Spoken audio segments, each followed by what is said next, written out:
দর্শক, দেশের বর্তমান পরিস্থিতি আপনি, আমি, আমরা সবাই জানি। অতীতের ইতিহাস থেকে আরও জানতে পারি যে কোনো মহামারী তুমুল পরিবর্তন ঘটিয়েছে বিশ্ব মানব সভ্যতায়। আমাদের দেশ উন্নয়নশীল দেশ। এই দেশের মানুষ ভবিষ্যৎ পরিকল্পনা নিয়ে ভাবলেও তেমন কিছু করতে পারে না পারিপার্শ্বিক অবস্থার কারণে। সেখানে করোনা মহামারীর এই অপূরণীয় ক্ষতি কিভাবে সামাল দিবে তা নিয়ে যথেষ্ট সচেষ্ট আমাদের সরকার প্রধান। তারপরও প্রশ্ন থেকেই যায়। দর্শক, মার্কেন্টাইল ব্যাংক নিবেদিত প্রমিসেস মনের কথার আজকের বিষয় করোনায় অপূরণীয় ক্ষতি ও সমাধান। স্টুডিওতে উপস্থিত আছেন doctor Mohammad Shahjahan, advocate, supreme court মহাসচিব, বাংলাদেশ মানবাধিকার ব্যুরো চেয়ারম্যান, বাংলাদেশ মানবাধিকার ফেডারেশন, এবং লিপি খন্দকার, বিশিষ্ট ব্যবসায়ী, ফ্যাশন ডিজাইনার। কেমন আছেন আপু? ভালো আছি। কেমন আছেন স্যার? আলহামদুলিল্লাহ। দেশের এরকম বৈশ্বিক ক্রান্তি লগ্নে যতটা ভালো থাকা যায় আর কি, সেটুকু আমরা সবাই মিলে আসলে ভালো থাকার চেষ্টাটাই করছি। বর্তমান সময়ে করোনা মহামারী যে বৈশ্বিক দুর্যোগের কথা আমরা বারবার বলছি, আলোচনার একটাই কেন্দ্রবিন্দু আসলে করোনা ভাইরাস বা কোভিড-19। বাংলাদেশের প্রেক্ষাপট, আমাদের মানবাধিকার লঙ্ঘন এবং বর্তমান করোনা পরিস্থিতি, এই সংকট সবকিছু মিলিয়ে আমি আপনার কাছে জানতে চাইব, কোথায় আছি আমরা, কি অবস্থায় আছি? ধন্যবাদ। খুব চমৎকারভাবে একটা প্রশ্ন অনেক কিছুই জানতে চেয়েছেন। আসলে দেখুন, এই যে এটা একটা বৈশ্বিক মহামারী, কখনো কোনো আঞ্চলিক সমস্যা যখন হয় বা কোনো একটি পার্টিকুলার দেশের সমস্যা হয়, সারা বিশ্ব এগিয়ে আসে। এই বৈশ্বিক মহামারীতে অবস্থাটা এমন হয়েছে, মানবাধিকার লঙ্ঘন দুভাবে হচ্ছে। একটা হচ্ছে, ধরুন যে এখানে আমাদের যারা খেটে খাওয়া মানুষ আছে, তারা যেই সরকারি ছুটিটা ভোগ করছে বা পোশাক শিল্পে আছে, বিভিন্ন জায়গায় আছে, এই মানুষগুলো আমি মনে করব যে একরকম ইনডিসিশনের শিকার হয়ে মানবাধিকার লঙ্ঘনের শিকার হয়েছে। আপনি পোশাক শিল্পের মানুষের কথা যদি ধরুন, 150-200 মাইল পাড়ি দিয়ে, কেউ 100 মাইল, কেউ 50 মাইল হেঁটে কারখানার গেটে যখন পৌঁছলো, তখন জানলো যে কালকে থেকে আবার আসতে হবে না, সে আবার বাড়িতে যাবে। অনেকে ঢাকায় কোথাও থাকতো, বাড়িওয়ালা তাকে উঠতে দিচ্ছে না যে এর মধ্যে সে ছোঁয়াচে হয়ে গেছে কিনা। এবং দেখুন, যখন তারা একবার খুব তড়িঘড়ি করে সবাইকে বাড়ি পাঠানো হলো, তখন যেরকম সামাজিক দূরত্ব মেনটেন হয়নি। আবার যখন সবাই আসলো, সেখানেও মেনটেন হয়নি। বাসে, ট্যাক্সিতে, লরিতে গাদাগাদি করে তারা আসলো। যারা আমরা সামাজিক দূরত্বের কথা বলছি, সচেতনতার কথা বলছি, তাদেরকে সে সচেতন হওয়ার সুযোগটা কিন্তু দিইনি। তো না দেওয়ার ফলে কি হয়েছে, এটার পরে তারা যখন গ্রামে আবার ফিরে গেল, দেখুন এটা কিন্তু অনেক বেড়ে গেছে রেশিওটা। হঠাৎ করে 2 থেকে পরের দিন মৃত্যুর হার 10-এ আসলো, তারপরে এইভাবে চলছে, আক্রান্তের সংখ্যা বেড়ে যাচ্ছে। যখন কমিউনিটি পিপলদের মধ্যে ছড়িয়ে গেল, তারপর থেকে কিন্তু হারটা আসলে বেড়ে গেল, মৃত্যুর হারও বেড়েছে, আক্রান্তের সংখ্যাও বেড়েছে।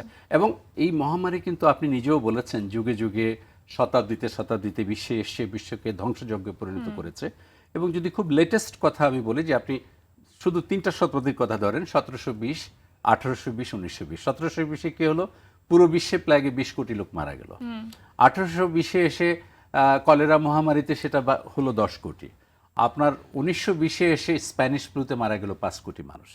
আর এই 2020-এ এসে কোভিড-19-এ এখন পর্যন্ত আলহামদুলিল্লাহ 5 লক্ষতেও যায়নি। কিন্তু এত বিভীষিকা কেন, আমরা সবাই এত ট্রমাটিক কেন? আসলে এই ডিজিটাল যুগে হয়েছে কি, সারা বিশ্ব একটা গ্লোবাল ভিলেজ। এই গ্লোবাল ভিলেজে সবাই কিন্তু সব কিছু দেখছে। মানুষ দেখে যেমন সচেতন হচ্ছে, তেমনি আবার ট্রমাটিক সিচুয়েশনে পড়ে যাচ্ছে, আতঙ্কিত হচ্ছে। আমরা কিন্তু প্রত্যেকটা ঘরে ঘরে মানুষ আতঙ্কিত, সুস্থ মানুষ আতঙ্কিত হয়ে যাচ্ছে। এবং সারাদিন এই করোনা ছাড়া অন্য কোনো নিউজে নেই। এবং আপনি বলছেন যে মানবাধিকার লঙ্ঘন কতভাবে হতে পারে। মানবাধিকার লঙ্ঘন অনেকভাবে হয়। এমনি আমরা দরিদ্র দেশ, আমাদের মানবাধিকার লঙ্ঘন পদে পদে আছে, বিভিন্নভাবে আছে। আপনি যদি স্বাভাবিক অবস্থার কথা বিচার করেন, আমি ঠিক সেইভাবে তুলনাটা করতে চাই না। আসলে মানবাধিকার লঙ্ঘন করা হচ্ছে, সেটার জন্য অবশ্যই আমরা দায়ী। সেই বিষয়টা নিয়ে কথা বলবো, তার আগে একটু আপুর সাথে কথা বলে আসি। আপু, আপনি নিজে যেহেতু একজন বিশিষ্ট ব্যবসায়ী, ব্যবসার খুঁটিনাটি সমস্ত কিছু এতদিনে আসলে আপনার দক্ষতায় চলে এসেছে। আমি একটু জানতে চাইবো যে বর্তমান সময়ের যে সংকট, এই যে করোনা পরিস্থিতি, এটা আসলে ব্যবসায়ীদের ব্যবসার ক্ষেত্রে, কাজের ক্ষেত্রে আসলে কিভাবে বা কতটা প্রভাব ফেলছে? এক একজনের আসলে ব্যবসার ধরন তো এক এক রকমের। যেমন আমি আমার কথাটা বলি, আমরা কিন্তু সারা বছর ধরে অপেক্ষা করি এই 2টা সিজনের জন্য। একটা হচ্ছে পহেলা বৈশাখ, আর একটা হচ্ছে ঈদ। আসলে আমরা এই দুটোর উপর বেস করি কিন্তু সারা বছর সবচেয়ে বড় উৎসব। এবং এই 2টা উৎসবে কিন্তু আমাদের দেশীয় পোশাক সবাই পরে, যেহেতু আমি দেশীয় পোশাক শিল্প নিয়ে কাজ করছি।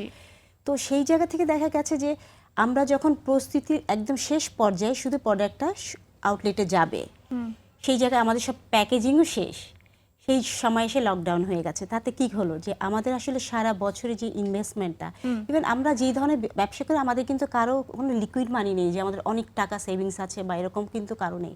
আর যেটা থেকে থাকে আমরা কিন্তু পুরোটা ইনভেস্ট করে ফেলি, যেহেতু এটা একটা এমন একটা উৎসব, আমরা জানি যে এই সময়টাতে আমাদের এই টাকাটা ইনভেস্ট করলে আমার রিটার্ন আসবে, এবং এই বিষয়টা নিয়ে কিন্তু আমরা সারা বছর চলতে পারি। কিন্তু এইবার যেটা হয়েছে যে আমরা কিন্তু প্রোডাকশন যা করার করে ফেলেছি, ইনভেস্টমেন্ট সব হয়ে গেছে। পহেলা বৈশাখ আর সবে বেড়াতে ব্যবধান ছিল মাত্র 5 দিন। তো আমরা কিন্তু দুইটা প্রোডাকশন কিন্তু ঠিক পাশাপাশি করে ফেলেছি। তো দুইটার জন্য কিন্তু এটা আমাদের হিউজ ইনভেস্টমেন্ট, এবং সেই জায়গাটা থেকে শুধু আমরা তো ইনভেস্ট করেছি, তার সাথে জড়িত আছে কারা, আমাদের সাথে যারা কর্মী, ছোট ছোট উদ্যোক্তা, আমরা মাঝারি আকারে, এবং আমাদের সাথে যারা আছে ছোট ছোট উদ্যোক্তা, যে সেলাই করছে, যে কাপড় ইস্ত্রি করছে, যে ওয়াশ করছে, এবং তার সাথে আমি যদি বলি আরও আরেকটা ধাপ এগিয়ে যাই, যে যারা আসলে আমরা এই বছর আমরা ফটো সেশন করি, ফটোগ্রাফাররা আমাদের অনেক ফটো সেশন করে, এইখান থেকে মেকআপ আর্টিস্টরা তাদের মেকআপ করে, মানে কতগুলো একটা জায়গা ব্যবসার সাথে কিন্তু অনেকে জড়িত, অনেকগুলো। অনেক রকম আর ভাবে আমাদের জড়িত এইটার থাকে। সাথে বিশেষ করে এই দুইটা উৎসব বাংলাদেশে এত বড় করে হয় যে সবারই একটা ইচ্ছা থাকে যে সবাই একটা প্রোডাক্ট কিনবে, এবং আমরা সেভাবে করে প্রস্তুত থাকি। কিন্তু সেই জায়গা থেকে আমরা যদি দেখি আসলে আমরা কোথায় পুরোটাই আটকে গেলাম। পহেলা বৈশাখ কিন্তু চলে গেছে, সেটা তো পারিনি। এটার সবচেয়ে ব্যাড ইম্প্যাক্ট কি, সেটা হচ্ছে আমরা এই পহেলা বৈশাখের প্রোডাক্টটা কিন্তু এই পহেলা বৈশাখের পরে সেল করতে পারি না, কারণ এটা একটা নির্দিষ্ট কালারে কাজ অন্যরকমের করা একটা হয় এবং collection নির্দিষ্ট থাকে একটা সেটা। থিম নিয়ে করা হয়, দেখলে বোঝা যায় এটা পহেলা বৈশাখের প্রোডাক্ট। তো এই প্রোডাক্টটা কিন্তু দেখা যায় যে ঈদে বা অন্যান্য ঈদেও পড়বে সময়ে না sell করা এবং সম্ভব অন্য না। সময় পড়বে না। এটা কিন্তু আমার মনে হয় আমাদের সারা বছর ধরে ওয়েট করতে হবে নেক্সট পহেলা বৈশাখ যদি আমরা পাই। অনেক বড় একটি আর ক্ষতি। সেটাও কিন্তু এই যে প্যাকেট হয়ে থাকবে, এটারও অনেকগুলো স্টেপ আছে যেখানে এগুলোর ক্ষতি নষ্ট হয়ে যাওয়ার সম্ভাবনা অনেক বেশি। তারপরে আসি ঈদের বাজার, সারা মাস ধরে কেনাকাটা হয়, সেটা কিন্তু টোটালি এখন অফ হয়ে যাচ্ছে। এখন সবচেয়ে বেশি খারাপ লাগছে আমাদের সাথে যারা কাজ করছে, আমরা হয়তো বা কোনোভাবে সার্ভাইভ করতে পারছি এখন পর্যন্ত, আমি জানি না ভবিষ্যতের কথা, কারণ এখন সবকিছু হচ্ছে আনসার্টেনিটি। আমরা কিন্তু জানি এটা কবে বন্ধ হবে, এটা কবে আমরা সচল হব, সবকিছু কবে স্বাভাবিক কাজ কবে করব, হবে এটা আমরা আমরা কেউই কিচ্ছু জানি জানি না। না।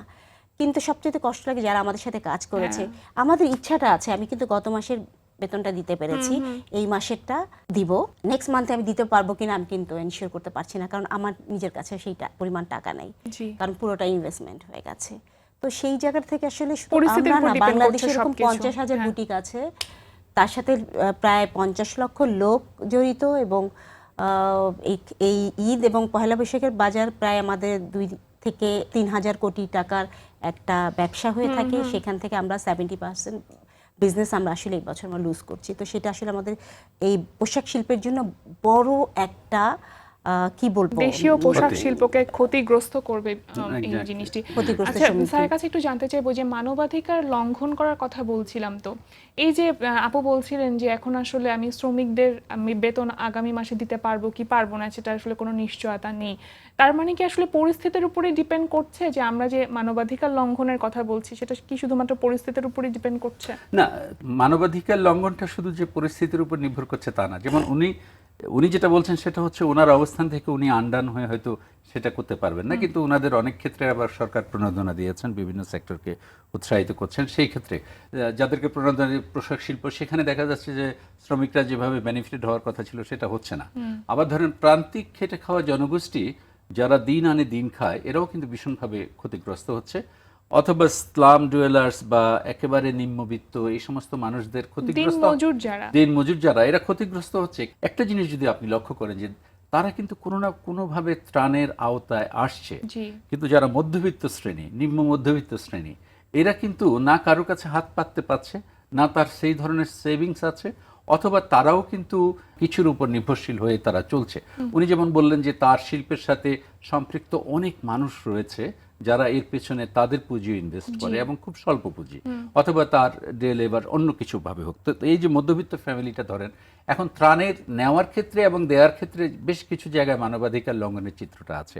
ধরেন আমরা যারা ত্রাণ দিই তাদের একটা মানসিকতা এমন হয়েছে, একটি সাবান দিতে যাচ্ছি 10 জন মিলে দিচ্ছি, এই যে পিকচারটা তোলার একটা মানসিকতা, শো অফ একটা টেন্ডেন্সি কাজ করছে আমাদের মধ্যে। একটা মেয়ে দেখেন স্কুলে পড়ে, সে হয়তো ওই সাবানটা নিতে গিয়ে পরে তার বান্ধবীদের কাছে বলবে যে তোকে দেখেছি ত্রাণ নিতে, সে লজ্জায় তার চোখ দুটি, তার মুখটা ম্রিয়মাণ হয়ে আসছে। আমরা এই মানসিকতা পরিহার করা উচিত। একজন চেয়ারম্যান ত্রাণ দিচ্ছে তিনি বলছেন ক্যামেরার দিকে তাকাতে হবে এবং যে তাকাচ্ছে না তাকে চড় থাপ্পড় মারছে। একজন চেয়ারম্যান 20 জনকে দিলেন, দিয়ে আবার তাদের ত্রাণটা পরক্ষণে নিলেন। এই যে মানসিকতাটা, আচ্ছা তারপর ধরেন মধ্যবিত্ত যাদেরকে ত্রাণ দেওয়া মধ্যবিত্তরা হচ্ছে, তো অনেক রকম সংকটের মধ্যে right, আছে। সবথেকে বড় বিষয় যে এই যে ত্রাণ দেয়া হচ্ছে সেটা শো অফ করা হচ্ছে এবং একই সাথে ত্রাণ আদৌ পাচ্ছে কি পাচ্ছে না এটা নিয়ে বিভিন্ন রকম আলোচনা বা সমালোচনা হচ্ছে। এটা নিয়ে আমরাও কথা বলবো, কিন্তু একটা ছোট বিরতি নিয়ে আসি আমরা। দর্শক, মার্কেন্টাইল ব্যাংক নিবেদিত প্রমিসেস মনের কথা অনুষ্ঠান থেকে নিচ্ছি ছোট্ট একটি বিরতি। বিরতির পর আমরা করোনা প্রভাবে অপূরণীয় ক্ষতি ও সমাধান নিয়ে আরো অনেক আলোচনা করব। আর টিভির সাথেই থাকুন।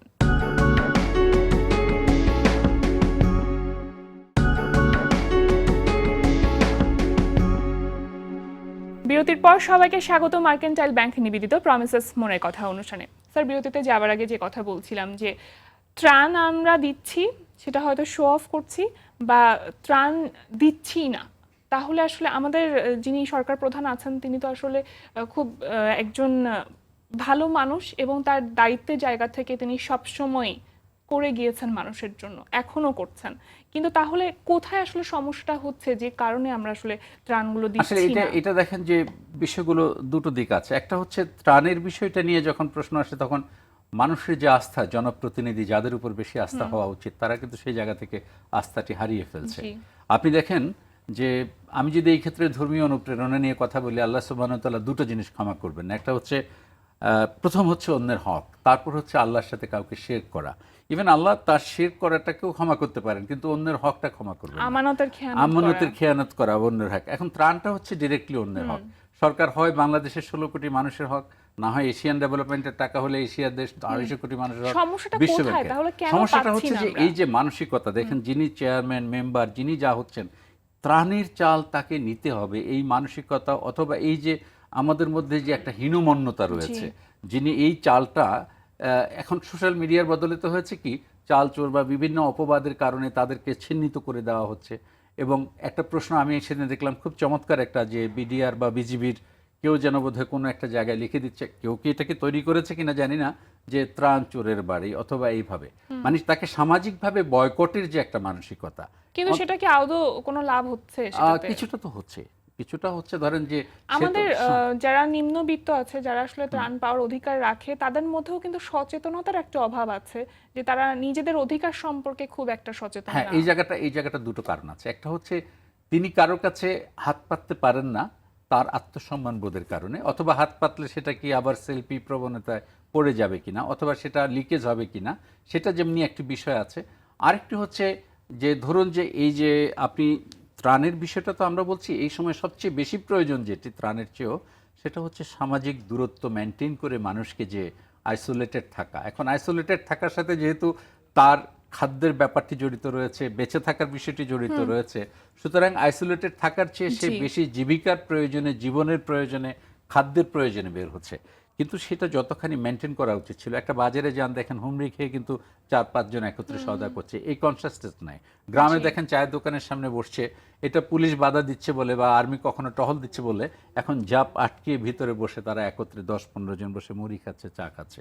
এই যে মানুষের মানসিকতা পরিবর্তন হওয়া প্রয়োজন ছিল। এত দেখছে, এত লোক মারা যাচ্ছে, এবং সবচেয়ে ছোঁয়াচ্ছে একটি রোগ যেটি মুহূর্তের মধ্যে মানুষকে করতে পারে। না, সরকারের ক্ষেত্রে সরকার আমি বিশ্বাস করি যে সরকার তার দিক থেকে, এই যে আমি প্রথমে আপনাকে যে কথাটা বলছিলাম যে একটা বৈশ্বিক মহামারী হিসেবে সরকার অন্য কিছু হলে ইন্ডিভিজুয়ালি করতে পারতো, কিন্তু এটা যেহেতু বৈশ্বিক ব্যাপার, আপনি আমাদের এই যে সুরক্ষা সামগ্রীর কথা ধরেন, আজকে কিন্তু চীন ইচ্ছা করলে আমাদের দিতে পারছে না, যুক্তরাষ্ট্র ইচ্ছা করলে দিতে পারছে না, বরং আমাদের বিভিন্ন মিডিয়াতে মন্ত্রীদের কথা থেকে আমরা যেটা শুনলাম যে যুক্তরাষ্ট্রই আমাদের কাছে চাচ্ছে, উন্নত বিশ্বই চাচ্ছে। তো সেখানে বাংলাদেশে যে সমস্ত উদ্যোক্তারা রয়েছে যারা সুরক্ষা সামগ্রী তৈরি করেন, গ্লাভস করেন, মাস্ক করেন, অন্য জিনিস করেন, আমি তো তাদেরকে সাধুবাদ জানাবো এই জন্য যে জাতির এই ক্রান্তি লগ্নে তারা যে মানসিকতা নিয়ে তাদের শ্রমিকদেরকে, যেখানে অন্য শ্রমিকরা থাকতে পারছে না, তারাও তো তাদের শ্রমিকদেরকে একেবারে কঠিনভাবে রেখে, কারখানা চত্বরে অনেকে রয়েছেন এরকম যে কারখানা চত্বরে রেখে ইয়ে করেছে। কিন্তু আমি মনে করি এই সময় যে মানুষগুলো মানুষের পাশে এসে দাঁড়িয়েছে, আমাদের ডাক্তারদেরকে সুরক্ষা দেওয়ার জন্য, অন্যান্য জিনিস করার জন্য, আপনি তো বিশ্বে পাচ্ছেন না কোটি টাকা খরচ করলেও আপনি আন্তর্জাতিক বাজার থেকে এগুলো কিনতে পাচ্ছেন না। সুতরাং তাদের মনোবল নষ্ট না করে দিয়ে তাদেরকে বরং আরো উৎসাহিত করা উচিত যারা দেশীয় এটা করছেন। ওনারা ইচ্ছা করলে ওনাদের প্রোডাক্ট বাজারে বিক্রি করতে পারছেন না, কিন্তু ওনারা ওনাদের প্রোডাক্ট বাজারে দিয়ে কুলোতে পাচ্ছেন না। এবং এই প্রোডাক্টগুলো কাদেরকে, যাদের প্রয়োজন, ডাক্তার, নার্স, হাসপাতাল সংশ্লিষ্ট, আপনারা যারা বিভিন্ন রকম সরকারি কর্মকর্তা, বিভিন্ন দায়িত্ব রয়েছে, এবং এটা তাদের প্রয়োজন মধ্যে আছে এই এবং সময়। অবশ্যই। ভীষণ এবং প্রয়োজন। অনেক ফ্যাক্টরিকে কিন্তু আমরা দেখেছি এটা করতে। যেমন হ্যান্ড স্যানিটাইজারের কথা বলেন, যে ওনারাই উৎপাদন করছে। এখন যদি আমি এখানে এসে প্রথমে প্রশ্ন করছি যে এটা সেফ কিনা, এই জায়গাটা হ্যান্ড স্যানিটাইজার বা অন্য স্প্রে করা হয়েছে কিনা। এখন ধরেন সেই প্রোডাক্টটা যদি জেএমআই বা ভ্যাকসিনকো বা অন্য যে কেউ তৈরি করে, তাহলে তাকে তো এই সময় আমরা সবচেয়ে বেশি সাধুবাদ দিব যে তারা এটা করছে। জি, কিন্তু আমরা আপনারা তাদের কি খুঁটিনাটি আসলে ভুলটা এইভাবে কি- দেখছি, হ্যাঁ, আমরা তাদের ভুলটা দেখছি, কিন্তু তাদেরকে অনুপ্রাণিত করছি না। জি। এই যে সরকারের প্রসঙ্গেই কথাটা বললাম, যে সরকারের সমালোচনা করছি, কিন্তু সরকার যে এত বড় ক্রাইসিসকে হ্যান্ডেল করছে, এই জায়গাটা আবার আমরা যেতে চাই না। এই যে সবকিছুতে আসলে সরকারকে দোষ দেওয়ার একটা প্রবণতা চলে এসেছে। সরকার আসলে এই যে যারা লোকাল উদ্যোক্তা আছে বা দেশীয় ফ্যাশন হাউসগুলোর আপনারা যারা ওনার, তাদেরকে কোনোভাবে হেল্প করছে কিনা? এটা আমাদেরকে আশ্বস্ত করেছে একটা প্রণোদনা দিবে, কিন্তু এটা আসলে কতখানি বাস্তবায়ন হবে সেটা আমরা এখনো ঠিক বুঝতে পারছি না, কারণ আমাদের কাছ থেকে সব ডাটা চেয়েছে যে আমরা আসলে কি পরিমাণ ক্ষতির সম্মুখীন হয়েছি, এবং সেটা আমরা সেটা নিয়ে কাজও করছি, এবং আমাদের যে অ্যাসোসিয়েশনগুলো আছে তার মাধ্যমে এগুলো যাবে। কিন্তু এটা আসলে আমরা দেখতে এটার আমি কি বলবো, এটার রেজাল্ট আমরা হয়তো পাবো সময়ের উপর ডিপেন্ড করছে। হ্যাঁ, কিন্তু সেই সময়টার সাথে সাথে কি হবে আসলে আমাদের, আমি বলি যে এরকম অবস্থা জাস্ট 3 মাস যদি পুরোপুরিভাবে চলে, তখন কিন্তু আসলে আমি বলবো যে আমাদের মতো ব্যবসায়ীদের কোনোভাবে আর মাথা তুলে দাঁড়ানোর কোনো সম্ভাবনা নেই। স্যার যেটা বলছিলেন যে আসলে সুরক্ষার সরঞ্জামের তো একটা ঘাটতি আছে, অনেক ফ্যাক্টরিকে আমরা দেখেছি সেগুলো তৈরি করতে। আপনারা কি এইভাবে চিন্তা করছেন? না, কিন্তু আমাদের আসলে কি এটা কিন্তু টোটাল, এটা কিন্তু গার্মেন্টস সেক্টর যারা তারা করতে পারে। আমাদেরটা হচ্ছে কি এটা বুটিক লেভেলের কাজ, তো এটা আসলে আমি তাদেরকে দিয়ে আমি ওই পিপি বানাতে পারবো না আসলে।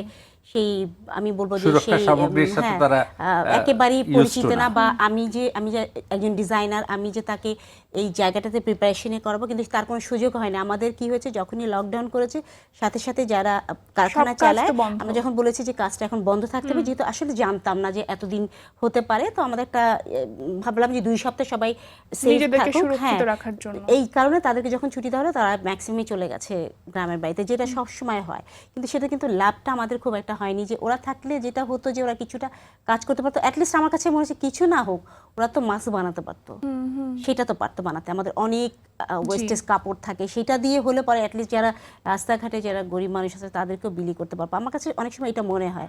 আর যেটা সরকারি প্রণোদনার, ওইটা আমি ওইটার সাথে আরেকটু অ্যাড করতে চাই যে যদি আমার কাছে এখন যেটা মনে হচ্ছে যে আমাদের যে প্রণোদনাটা দেবেই, ওটা বলেছে যে খুব কম একটা ইন্টারেস্টে আমাদেরকে লোনটা দিবে, যে পরবর্তী যে ক্যাপিটাল, আসলে ওয়ার্কিং ক্যাপিটাল কারো কাছে নাই এখন এই মুহূর্তে। আমরা তো আসলে পুরো টাকাটা ইনভেস্ট করে ফেলেছি, বারবার একটা কথা বলছি ওই জায়গা থেকে। তো আমাদের খুললে পরে আমাদের যে কাজ করতে হবে, আমাদের বেতন ভাতা দিতে হবে, সব কিছু, আমাদের এতগুলো আউটলেটের ভাড়া দিতে হবে, সবই কিন্তু একটা বড় একটা খরচ। তো সেই জায়গাতে আমাদের কিন্তু লোনের দরকার হবে, এবং লোনটা বলেছে যে কম ইন্টারেস্টে 4 থেকে 5%। কিন্তু এইটা একটা জিনিস বলছে না যে আসলে আমাদের কিন্তু এই 3 মাস লকডাউনের পরে আমরা যখন কাজটা শুরু করবো, আবার কিন্তু মনে হবে যে আমি একটা নতুনভাবে ব্যবসা শুরু করছি। জি। ঠিক সেই অবস্থায় কিন্তু আমরা চলে একদমই যাব তাই সবাই। হবে। তো সেই জায়গায় কি একটা নতুন ব্যবসায়ী যখন কাজ শুরু করে, তখন কিন্তু কাজটা তার একটা আমাদের যে সিস্টেম, এই বুটিকের যে সিস্টেমটা, এইটা হচ্ছে একটা কাপড় উৎপাদন থেকে শুরু করে একটা প্রোডাকশন, প্যাকেজিং হয়ে দোকানে যে পুরো 6 মাসের একটা সময় আমরা নির্ধারণ করি। তো আমরা কিন্তু সেইভাবেই বলছি যে যেন ব্যাংক এই সিস্টেমটা করে, যে রিপে সিস্টেমটা সেটা 6 মাস পর হয়, যে 6 মাসে আসলে সবাই কাজ করে আসলে একটা স্টেবল একটা অবস্থায় আসার পর তারপরে আমরা সেই রিপে করব ব্যাংকে। রানিং একটা অবস্থায় যাওয়া এটা যাবে। যেমন হয়, আমাদের ব্যাংক লোন দেওয়ার পরে মাস থেকে আমাদেরকে ইন্টারেস্ট সহ আমাদেরকে লোনের একাংশ কেটে রাখা হয়। সেটা করলে কিন্তু আসলে কারো পক্ষে এইটা পেয়েও কোনো লাভ ক্ষতিটা হবে না। আসলে পুষিয়ে ওঠা সম্ভব হবে না। আমরা প্লাস শুধু আমরা বলছি, শুধু আমরা না, আমাদের সাথে এত মানুষ মানে সব রিলেটেড। খাতে ইনফ্যাক্ট এটার সাথে জড়িত। আচ্ছা, আপনি দেখেন এটা কিন্তু একটা বিশাল সাইক্লিক ব্যাপার, জি, একেবারে। যে জি, উদ্যোক্তারা একদম। ক্ষতিগ্রস্ত হচ্ছে যে তা না, যিনি তার এখান থেকে বেতনভুক্ত কর্মচারী ছিলেন, সে ক্ষতিগ্রস্ত হচ্ছে। হ্যাঁ। সে কিন্তু কখনো চায়নি যে আমি এই ছুটিটা এনজয় করি এবং এই খাওয়াই, কারণ সে তো অনেক ক্ষতির কথা তো আমরা শুনছি, আমরা বুঝতে পারছি আসলে ক্ষতির গভীরতা কতটুকু, হয়তো সবকিছু তুলে নিয়ে আর আসা একটা সম্ভব প্রসঙ্গ হচ্ছে যদি না। আমি জি। বলি, যেটা বলছে যে বাসা ভাড়াটা বলে যে মাফ করার জন্য, কিন্তু আমি না কখনো এক্সপেক্ট করি না এটা যে একজন বাড়িওয়ালা তার বাড়ি Exactly. আমাদের প্রত্যেকটা কেন? ভাড়া দেয়, কেন কিন্তু সেটা হতে হবে? পারে সেটাই তার ইনকাম, সে কিভাবে বা তার তো সেইটা লোন না। আছে, তার তো ব্যাংক হ্যাঁ, থেকে সে লোন আমি নিচ্ছে, বলবো অনেক কিছু করছে। আমাদেরকে লোন দিয়ে হেল্প করা হোক, এবং আমরা ঠিক ওই 6 মাস পরে যদি রিপে সিস্টেমটা করে, তাহলে কিন্তু আমরা অনেকখানি দাঁড়িয়ে যেতে পারবো। আমি আপনার এই একদম তাই। কথাটাকে খুব জি। খুব সহমত প্রকাশ করছি এবং স্যার, রেসপেক্টও একেবারে করছি। একেবারে ছোট করে স্যার শুনবো, একদম শেষ পর্যায়ে যেহেতু চলে এসেছি, যে এই ক্ষতিগুলো আসলে কিভাবে কাটিয়ে ওঠা সম্ভব বা কিভাবে আসলে পুষিয়ে ওঠা সম্ভব এখন এই বর্তমান পরিস্থিতিতে। এইটা খুব কঠিন বিষয়, কারণ হচ্ছে যে ক্রাইসিসটা তো সুদূর প্রসারী এবং দীর্ঘমেয়াদী, এবং এটার প্রভাবটা বিশ্বের উপর, সারা বিশ্বেই প্রত্যেকটা সেক্টরই রয়েছে, প্রত্যেকটা সেক্টরই ধস এসছে। এই ক্ষেত্রে সরকারকে খুব সুস্পষ্ট নীতিমালা গ্রহণ করতে হবে যে এই পরিকল্পনা আলোকে যদি চলতে হয়, তাহলে আমাদেরকে কিভাবে এই ক্রাইসিসকে ওভারকাম করতে হবে। যেমন একটা করছে যে চাষিদের ধান কাটার জন্য জেলা প্রশাসকের উদ্যোগে শ্রমিক পাঠানো হচ্ছে। আমি মনে করি খুব ইনোভেটিভ একটা জিনিস, যে জি। এই ধানগুলো যাতে ক্ষতিগ্রস্ত না হচ্ছে, এটা কেউ হয়তো কখনো এইভাবে চিন্তা করেনি। অনেক জায়গায় সরকারের লোকজনই কিন্তু এখন সব প্রণোদিত হয়ে, পুলিশের কাছ থেকে অনেক মানবিক দিক আমরা কিন্তু পাচ্ছি। আমাদের দেশে তো আসলে অনেকগুলো শ্রেণী আমরা দেখেছি, সেটা নিম্ন মধ্যবিত্ত, মধ্যবিত্ত, উচ্চবিত্ত, উচ্চবিত্ত, অনেকগুলো শ্রেণীকে আসলে এই যে পরিকল্পনা এবং বাস্তবায়নের মধ্যে আসলে দেখা যাচ্ছে কাউকে শেষ পর্যন্ত আর খুঁজে পাওয়া যায় না। শেষ না, পর্যন্ত খুঁজে পাওয়ার প্রয়োজন নেই নুসরাত, এই জন্য যে এই পরিকল্পনা এবং বাস্তবায়নের সাথে কিন্তু ওই মানুষগুলোর সম্পৃক্ততা খুব বেশি নেই। এই সম্পৃক্ততাটা কিন্তু সরকারের, উদ্যোক্তাদের, এই সম্পৃক্ততা কিন্তু মুষ্টিমেয় কিছু মানুষের, যারা এটা সুবিধাভোগী, তারা কিন্তু যদিও একটা ব্যাপক জনগোষ্ঠী, তাদের হাতে কিন্তু পরিকল্পনা করার জায়গাটা থাকছে না। জি। সুতরাং কিন্তু পরিকল্পনাটা যদি সুন্দরভাবে বাস্তবায়নের করা ক্ষেত্রে হয়, আসলে আমাদের প্রত্যেকের সচেতন হতে হবে হ্যাঁ, নিজেদের অধিকারের সচেতন- ব্যাপারে, সচেতন এবং হতে হবে। নৈতিক জায়গা থেকে আসলে শক্ত হতে হ্যাঁ। হবে। আমি আরেকটা জিনিস বলতে ভুলে জি। গিয়েছিলাম, সেটা হচ্ছে আমাদের রিকভারি করার বিষয়টা যেটা আসছে, আমি যেটা একটা বললাম ব্যাংকের একটা সুবিধা, আরেকটা হচ্ছে আমাদের দেশীয় এই পোশাক শিল্পকে যদি বাঁচাতে হয়, তাহলে আমি বলবো যে আমাদের যে বিদেশ থেকে যেভাবে অবৈধভাবে যে প্রোডাক্টগুলো আসতো, স্পেশালি আমাদের দেশে যে আমরা যে পরিধানযোগ্য যে কাপড় চোপড়ের কথা বলছি, সেটা পুরোপুরি বন্ধ করতে হবে। কারণ এর পরবর্তী বিজনেসটা কিন্তু আসলে কিভাবে করে হবে, যখন সমস্ত বর্ডার ওপেন হয়ে যাবে, আবার কিন্তু বাইরের থেকে, আমি বলতেই পারি দেশের সরাসরি শিল্পের যে, বিকাশটাকে হ্যাঁ, যাতে যথাযথভাবে করা হয়। হ্যাঁ, সেটাকে আসলে দেশের শিল্প বাঁচাতে গেলে কিন্তু যদি আমাদের বাইরের থেকে প্রোডাক্ট আনা বন্ধ করে, তখন কিন্তু মানুষ অটোমেটিক্যালি আমার দেশীয় পোশাক শিল্পের উপর ঝুঁকবে, এবং আগ্রহ সেটা প্রকাশ কিন্তু করবে, হ্যাঁ। এটাও আর একটা সম্ভাবনা যে মানুষ আবার মাথা তুলে দাঁড়াতে পারবে। একদমই তাই। ভীষণ ভালো লাগলো আপু, অনেক গুরুত্বপূর্ণ কিছু কথা বললেন আজকে আপনারা দুজন আমাদের আয়োজনে এসে। অনেক অনেক ধন্যবাদ, দুজনে অনেক অনেক ভালো থাকবেন। অনেক ধন্যবাদ। দর্শক, ক্ষতি যাই হোক, যতটুকু হোক, ধৈর্য আর চেষ্টার মাধ্যমে সব ক্ষতি পুষিয়ে নিতে পারবো আমরা। আসুন সবার জায়গা থেকে নিজেরাই সৎ হই, সচেতন হই, নিজেকে ভালোবাসি, পরিবার এবং দেশকে ভালোবাসি। করোনা প্রভাবে আমাদের যতটুকু ক্ষতি হয়েছে বা হবে, তার চেয়ে অনেক বেশি ভালো কিছু আমাদের জন্য হয়তো অপেক্ষা করছে। সরকারি নির্দেশনা মেনে নিজেদের সুরক্ষা নিজেরাই খুঁজবো, এই প্রত্যাশায় আজকের মতো বিদায় নিচ্ছি মার্কেন্টাইল ব্যাংক নিবেদিত প্রমিসেস মনের কথা অনুষ্ঠান থেকে। সবাই ভালো থাকুন, সুস্থ থাকুন, দেশকে ভালোবাসুন, আর অবশ্যই নিজেকে মাদক ও করোনা ভাইরাস মুক্ত রাখুন।